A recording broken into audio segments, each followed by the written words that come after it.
kapuso, as of alas 6:58 ngayong gabi, narito po ang pinakahuling partial at unofficial na bilang mula sa Transparency Server. 36% na po ito ang mga boto ngayong araw na ito ng eleksyon 2016 sa pagkapangulo. Ang number 1 ay si Duterte, number 2 ay si Po, number 3 ay si Mar Rojas. Ang number 4 po ay si Binay at number 5 si Miriam Defensor Santiago. At pinapaalam po namin sa inyo na inibitahan po ng 24 oras ang lahat ng mga kandidato sa pagkapresidente at pangalawang pangulo. Sa puntong ito, makakausap po natin ang kandidato ng PDP Laban live mula doon sa kanyang lungsod ng Davao, si Mayor Rodrigo Duterte. Magandang gabi po, Mayor. Magandang gabi po sa iyo. Okay. Mayor, anong pakiramdam ninyo habang pinapanood nyo, o kung pinapanood nyo man o sinusundan nyo yung bilang na ganito pong resulta nagpapakita, bagamat ito ay maliit na porsyento pa lang ng bilang ng mga boto at ito ay partial at unofficial pa. Ano nararamdaman nyo sa mga sandaling ito, Mayor? Well, as usual, ang habit ko is I place myself 50-50 in all of the elections in my life. This would be my 11th election sa buhay ko at I do not listen to the trending, not listen to yung mga balita. Ako po'y nagsasara and I leave it to God.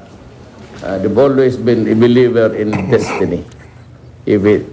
Okay, Mayor, pinapaalam... Sige po, go ahead. Yes, sir. Okay, Mayor, pinapaalam po namin sa inyo na yung mga pinapakita po naming figures ay direkta po yan sa transparency server ng COMELEC, Mayor. Okay. Nung pong kampanya, meron kayong mga sinabing gagawin nyo at hindi nyo gagawin sakaling kayo ay manalo o matalo. Sa mga susunod na araw, pwede nyo bang ipaalam sa taong bayan kung ano ang mga balak nyong gawin, Mayor? Well, tingnan ko muna. I hope that the elections will be over in about 2 or 3 days. Kung malaman ko na panalo na ako, then I think about maybe the persons who would occupy the cabinet members. Ang importante o dyan is finance, DOTC, defense, foreign affairs. Yun yung mga talagang sensitive po. Defense. Opo, okay. Mayor, I have to make a long search. Okay, sige po, Mayor. Second to the last question para sa gabing ito. Huling question na po ito, tapos bibigyan ko po kayo ng pagkakataon na magbigay ng mensahe sa mga kababayan natin. Mayor, may balak ba kayo na ika nga sa wikang Ingles to reach out sa mga nakatunggali nyo dito sa nakalipas na kampanya at dito sa eleksyon na ito, Mayor? Yes, sir. Tapos na po. Sabi ko, I extend my hand in friendship to those mga kalaban ko sa politika, especially the presidential candidates. We should begin the healing now. Okay, Mayor. And whoever prevails must understand that he has a burden to run the country. Sige po, magtatanong po si Mel Tiangco at si Vicky Morales ng mabilis lang. Vicky? Yes, Mayor. Good evening po. Vicky Morales po. Naku, anong pakiramdam nyo? Dati substitute candidate kayo. Ngayon frontrunner po kayo dito sa lumalabas na mga partial at unofficial results. Alam mo, talaga sa totoo lang, ma'am, I release emotions that are only appropriate for the moment. I am a great believer in destiny and in God and the people of the Philippines. Ako naman sabi ko, there is always a time for everything. A time for winning and a time for losing. If I lose, I'll accept the verdict of the Filipino people. if I win, then you have my guarantee that I will work for the people. Oho. Pero ano ho yung simple explanation nyo kung bakit talagang sumipa po kayo nitong mga pinakahuling survey?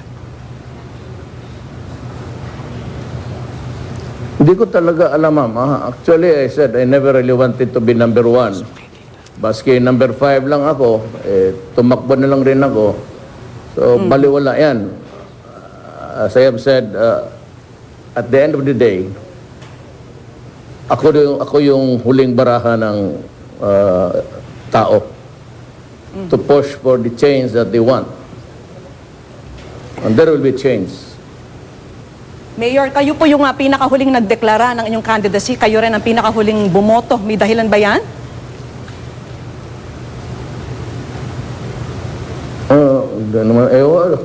Ako, ma'am?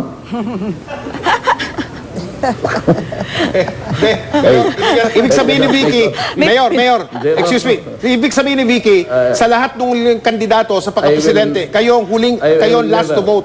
Kayo ho yung last to vote, kayo rin yung last to declare. Ngayon, nangunguna ho kayo sa lumalabas na mga results dito sa amin.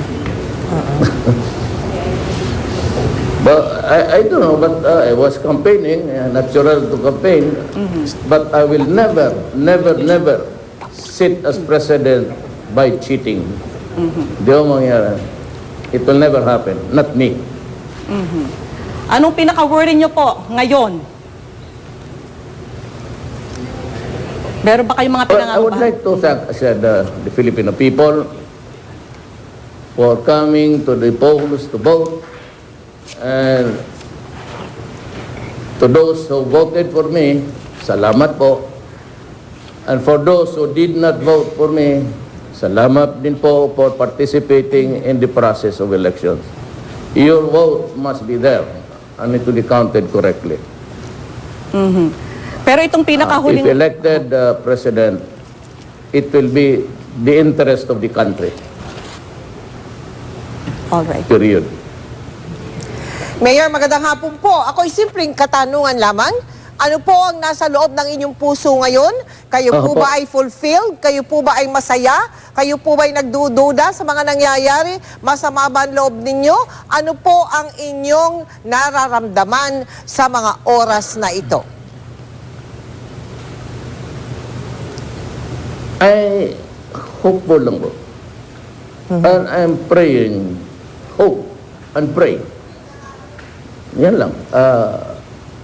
And I said, yung sundin ko ang Ecclesiastes 3. The seasons of life.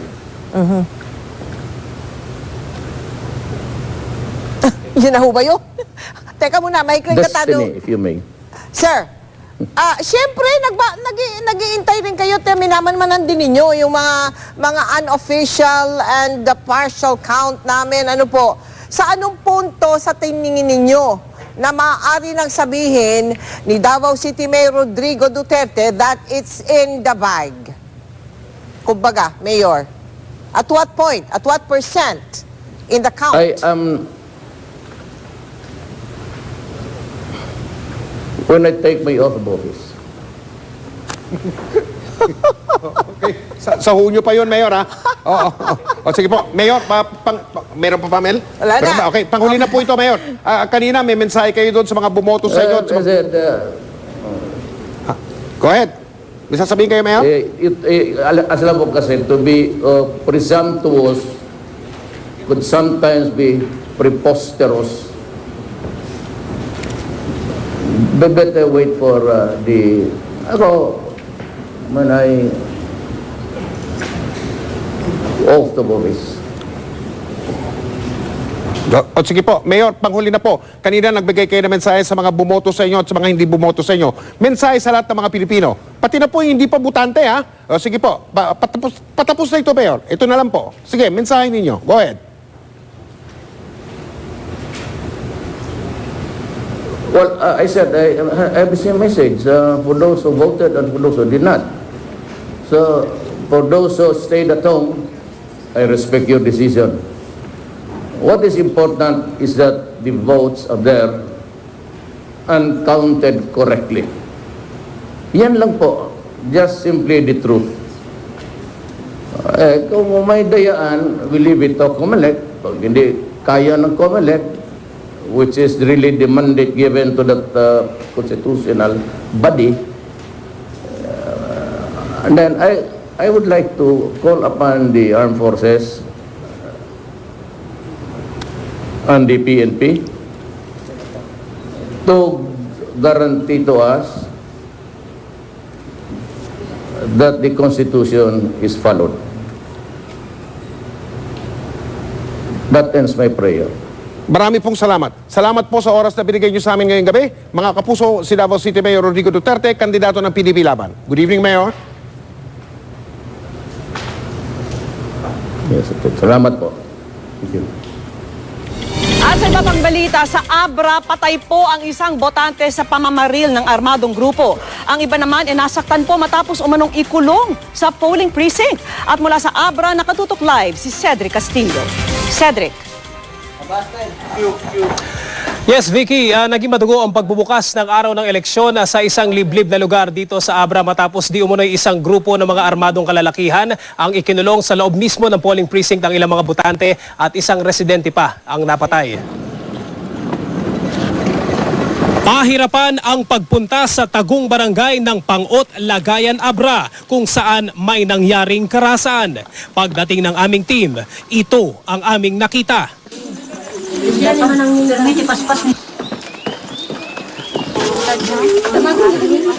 Nasa kasagsagan ng operasyon ng pulis at militar, hinahalughog ang mga bahay at kinikwestiyon ang mga kahina-hinala.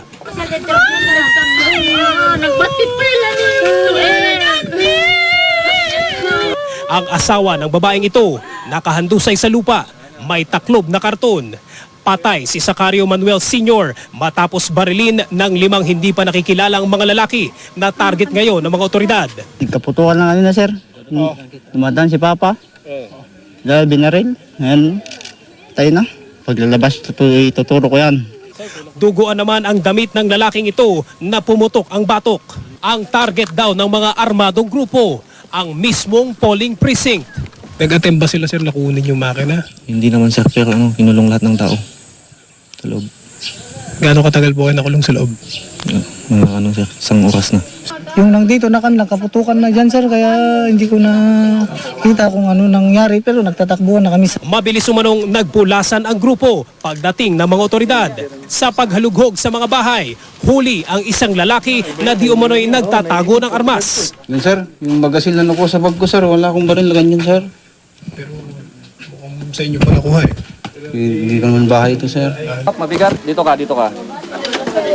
Ang babaeng ito, kuhang-kuha sa kamera ang nakatago sa bitbit na bag. Sa parito ha. Hindi ko po alam talaga, sir. Paalis na po tayo dito sa lugar, hindi nyo napansin na meron kayong baril sa bag? Hindi po, sir, kasi hindi ko po kinita. 4 ang arestado, samot-saring mga armas ang nakumpiska. Sa mahigit 200 botanteng nakalista sa nag-iisang polling center, iilan pa lamang ang nakakaboto ng magkaputukan. Ang botohan sa Barangay Pangot, inilipat sa poblasyon. Basta secure lang po kami dyan sa daanan, walang mangyayaring masama. Ganun. Yun naman sa ang pan namin. And we talked to the COMELEC officer na the PNP and the FP will escort them. Opo. Yung mga tao Vicky, dito. kinumpirma sa atin ng isang police official mula sa bayan ng Lagayan na sa kabutihang palad ay natuloy ang botohan ng mga kababayan natin dyan sa Barangay Pangot. Vicky? Maraming salamat sa iyo, Cedric Castillo. Susunod, isa sa mga pumalyang vote counting machine sa Maynila, inabot ng 6 na oras bago napalitan. Ilang preso nakaboto rin ngayong araw? At Maria Rivera at Dingdong Dantes, nakipila din para makaboto. Tutukan lahat ng yan dito sa 24 oras.